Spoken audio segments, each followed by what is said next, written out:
Hey everybody, welcome to Reverse Homesteading. Thought I'd share a quick word on dormant fruit trees versus bare-rooted ones. I seem to remember in the beginning of my fruit tree journey, it was much cheaper to buy a bare-rooted plant, and it wasn't crazy expensive to buy a dwarf plant. Now the dwarf fruit trees are nearly double the cost unless you get a really good bargain compared to a normal fruit tree, normal sized fruit tree, which you can prune to any size, mind you. They're just not as good for a pot. You can do it.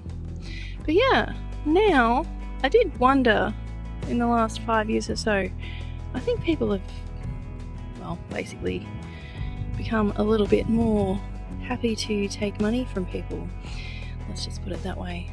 Because of potential scarcity or perceived scarcity in some areas. I was thinking, I wonder, are the bare-rooted plants going to be cheaper than the ones in the pots this year? The early orders seem to say only just about $10 difference. So be careful where you buy things, bare-rooted things, and sometimes you can get a bargain. But I was so glad that I got some specials like the Lapin Cherry for $10, the other ones, so perhaps autumn into winter is a great time to buy a fruit tree in a pot. Perhaps there are some bargains out there still. I saw some the other day but resisted. And yeah, let's all know our prices. Where you get it from seems to matter these days. But on to some sowing of little seeds over here. So we're going to plant a couple of things here. Don't have a lot of time today, sadly, but we'll use the time we've got. These are the ones I'm not going to plant. Very cool. I haven't planted these before, but it does say on the back, always read your packet, even though I know it can be tedious. You do need gloves, so it can be a skin irritant. So I don't know if that's the actual bulbs or if they're coated. Could be either. That was a good bargain the other day. I want to plant them in the garden and I don't want to fuss around with gloves right now. Just want to get these planted. So let's go. I've got my little tag in for my dwarf nasturtium. I was going to put a full-sized one in here, but for some weird reason I've run out of seeds. I usually don't run out of seeds in nasturtiums, but must have just been in a hurry one day and didn't note it down that I'd run out of seeds.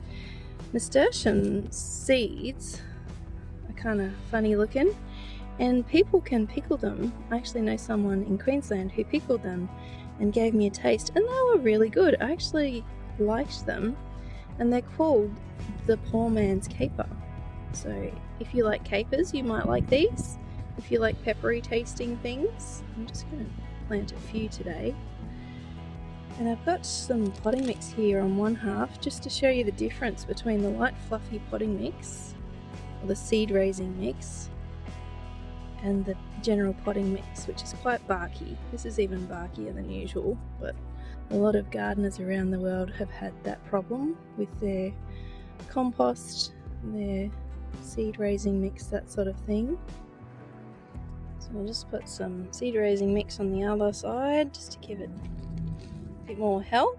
I'm just going to plant these nasturtiums around the edge so they can trail over. It's probably a little too close. But I have some hanging hooks which are already up on the wall here at the back of the house. So I will put them on there and see what happens.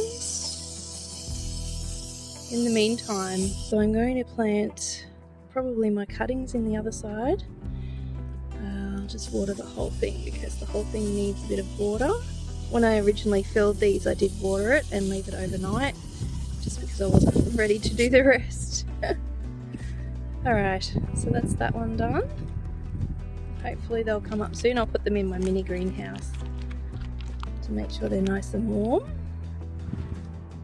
The next thing I'm going to plant is pretty cool because it was my hubby's idea. I think it's the first time he's ever come home with seeds that he would like to plant. His workmate gave him a mandarin at lunchtime the other day, and he really enjoyed it.